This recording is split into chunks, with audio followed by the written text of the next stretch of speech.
د حکومت لخوا د وړو ویډیا ویش سره یو شمېر سماجي ستونزې رامنځته شوې دي چې په دې کې د درغلو د وړو غلا کېدو او د انتظامي د بدنظمۍ ستونزې شاملې دي. د وړو ترلاسه کوونکي نارینه او زنانه د مخالف لوی شمېر کې په بېلابېلو ویش پاینټونو باندې لیدل کېږي.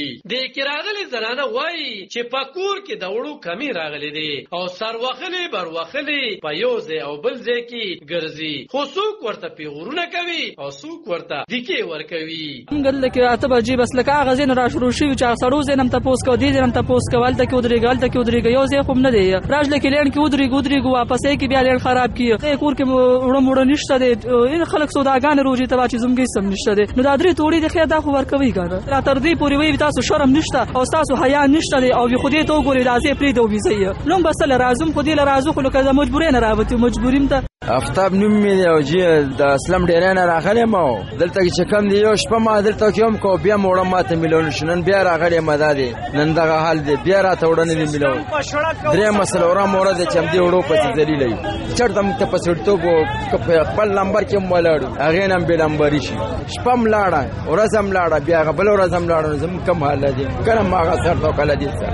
دې کې ځینې تنان وایي چې دوی د بېنظیر انکم سپورټ پروګرام نه ګټه ترلاسه کوونکي دي، خو وړه یې نه دي ترلاسه کړې، خو په شناختی کارډونو یې وړه وتې دي.